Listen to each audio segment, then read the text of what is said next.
Class 8 maths exercise 2C 4 number অংকটো চাই লোৱা।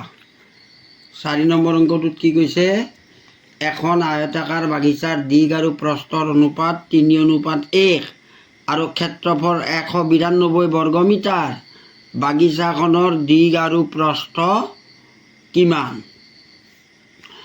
ইয়াত বাগিচাখনৰ দিগ আৰু প্ৰস্থৰ অনুপাত দিয়া আছে, গতিকে দিগ অনুপাত প্ৰস্থ সমান 3:1 এইটো দিয়া আছে আমাক। আৰু দিয়া আছে ক্ষেত্ৰফল অৰ্থাৎ কালি 192 বৰ্গ মিটাৰ। এতিয়া আমি কি কৰিব লাগিব? দিগ আৰু প্ৰস্থটো ধৰিব লাগিব অনুপাতৰ পৰা। ধৰা হ'ল বাগিচাখনৰ দিগ সমান অনুপাতৰ পৰা যেহেতু ধৰিম 3x মিটাৰ বুলি ধৰিলোঁ, আৰু প্ৰস্থ x মিটাৰ বুলি ধৰা হ'ল। এতেকে আয়তাকাৰ বাগিচাৰ কথা কৈছে, গতিকে আয়তৰ কালিৰ সূত্ৰটো আমি জানিব লাগিব।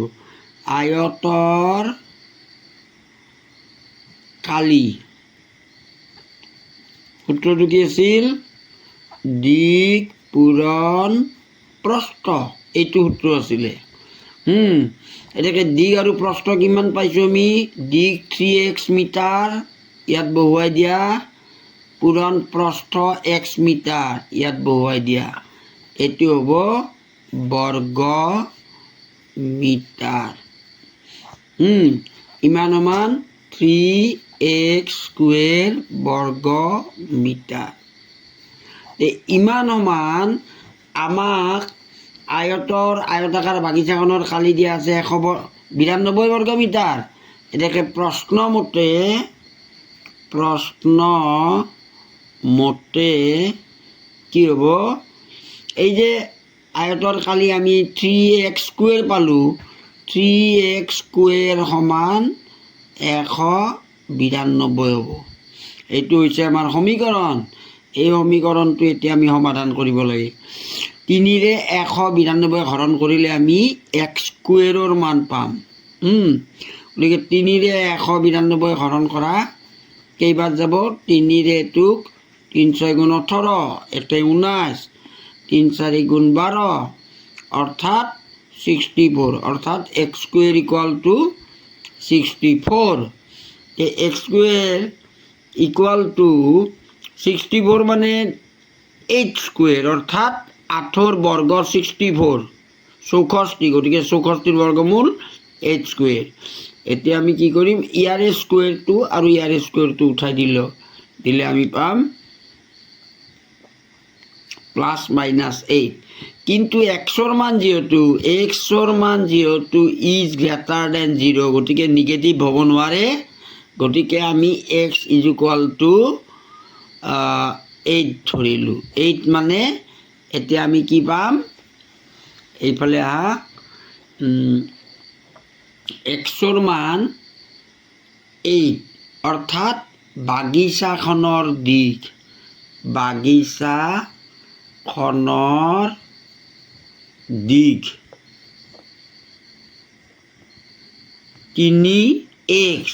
3x বুলি আছে, গতিকে 3 পূৰণ xৰ মান 8, অৰ্থাৎ 3 8 গুণ 24 মিটাৰ।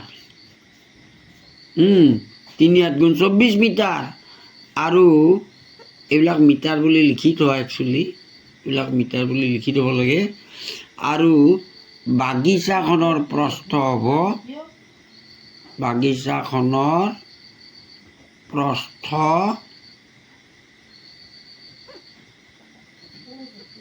x মিটাৰ বুলি আমাৰ ইয়াত আছিল। এইটো দেখাই দিয়া, বাগিচাখনৰ প্ৰস্থ x মিটাৰ আছিলে। গতিকে বাগিচাখনৰ প্ৰস্থ x মানে 8 মিটাৰ। 8 মিটাৰ এইটোৱে আমাৰ উত্তৰ হ'ব।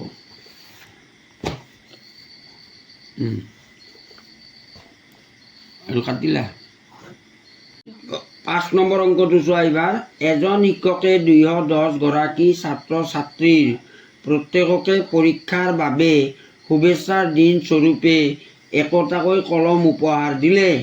ছাত্ৰসকলক দিয়া কলম একোটাৰ দাম 10 টকা আৰু ছাত্ৰীসকলক দিয়া কলম একোটাৰ দাম 12 টকা।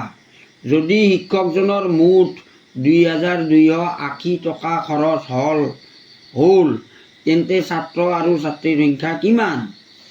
এই অংকটো এতিয়া মই তোমালোকক কৰি দিবলৈ চেষ্টা কৰিম। চোৱা, মুঠ ছাত্ৰ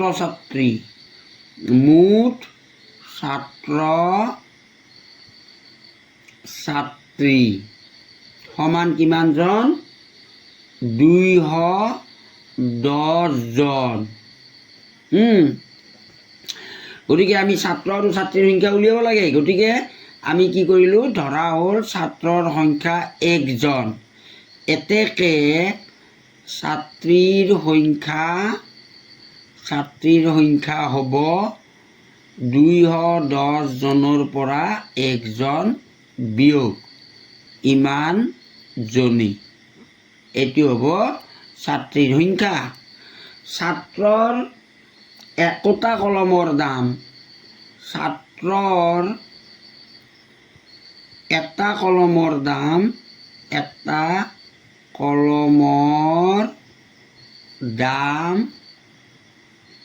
10 টকা। ছাত্ৰীৰ এটা কলমৰ দাম 12 টকা। শিক্ষকজনৰ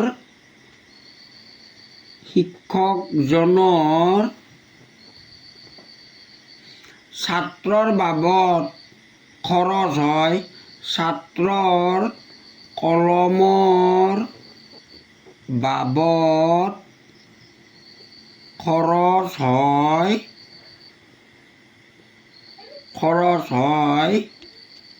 কিমান খৰচ হ'ব? যে ছাত্ৰৰ সংখ্যা যিহেতু 1 জন আৰু এটা কলমৰ দাম, ছাত্ৰৰ এটা কলমৰ দাম যিহেতু 10 টকা, গতিকে এই দুটা পূৰণ হ'ব। x আৰু 10 দুটা পূৰণ হ'ব 10x টকা। আৰু ছাত্ৰীৰ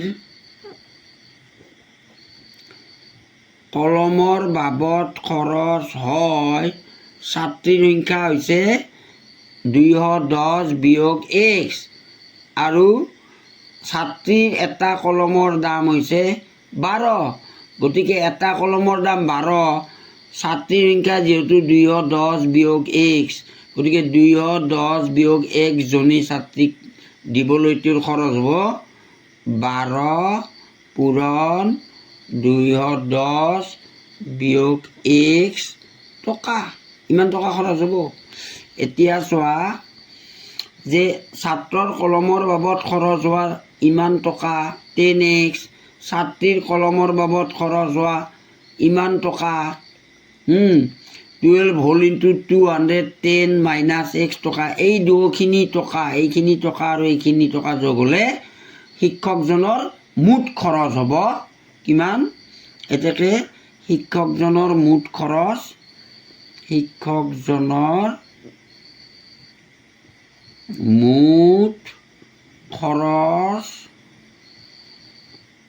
সমান 10x প্লাছ দুটা যোগ হ'ব, এইটো আৰু এই টকাটো যোগ হ'ব। ছাত্ৰৰ মুঠ টকা, ছাত্ৰীৰ মুঠ টকা, এই টকাটো যোগ হ'ব। যোগ হ'লে 12 whole into 210 বিয়োগ x ইমান টকা। ছাত্ৰ আৰু ছাত্ৰীৰ বাবদ শিক্ষকজনৰ মুঠ খৰচ হ'ব ইমান টকা। ইমান সমান কিমান হ'ব? 10x প্লাছ 12ৰে এই 210ক পূৰণ হ'ব। পূৰণ কৰিলে কিমান হ'ব? 12 0 গুণ 0, 12 1 গুণ 12, 12 2 গ'লে 1, 12 গুণ 12, 12ৰ 2 বহিল, হাতে গ'ল 1, 12 দুগুণ 24, একে 25, ইমান বিয়োগ 12ৰে 100 পূৰণ 12x, ইমান টকা। মানে 2520 বিয়োগ এইটোৰ পৰা এইটো বিয়োগ কৰিবা, ডাঙৰৰ আগত বিয়োগ চিন আছে, গতিকে বিয়োগ 2x, ইমান টকা। শিক্ষকজনৰ মুঠ খৰচ হ'ল ইমান টকা। এতিয়া এতেকে প্ৰশ্নমতে কি হ'ব, ইমান টকা মানে আমাক দিয়া আছে, ইমান টকা মানে আমাক দিয়া আছে 2280 টকা, 2280 টকা। এইটো প্ৰশ্নমতে এইটো হৈছে আমাৰ সমীকৰণ। এই সমীকৰণটো এতিয়া আমি সমাধান কৰিবলৈ চেষ্টা কৰিম। চাবা, -2x, একযুক্ত পক্ষটো সমান চিনৰ বাওঁফালে থাকিল আৰু সংখ্যাটো সমান চিনৰ সোঁফাললৈ গুচি গ'ল। যাওঁতে সোঁফালে যোগ আছিল, হ'ল বিয়োগ 2520। এতিয়া এইটো -2x হ'ব। 2520ৰ পৰা 2280 আমি বিয়োগ কৰিলোঁ। কিমান হ'ব? 12ৰ 8 গ'লে 4, 4ৰ 2 গ'লে 2। অৰ্থাৎ ইয়াত কিমান হ'ব? যিহেতু 2520টো 2280তকৈ ডাঙৰ, আগত বিয়োগ চিন আছে, গতিকে বিয়োগ চিন এটা আহিব। বিয়োগ কৰাত আমি কি পালোঁ? 240, বিয়োগ 240। এনেকৈ এইফালেও বিয়োগ চিন আহিল, এইফালেও বিয়োগ চিন আহিল, গতিকে এই চিন দুটা কাটি দিবা। কাটি দিলে xৰ মান কিমান হ'ব? 240 চক 2 দি হৰণ, অৰ্থাৎ এইটো দি এইটো কাটিলে 2 1 গুণ 2, 2 2 গুণ 4, 0। এতেকে x = 120, x = 120, অৰ্থাৎ ছাত্ৰৰ সংখ্যা 120 জন হ'ব। এতেকে ছাত্ৰৰ সংখ্যা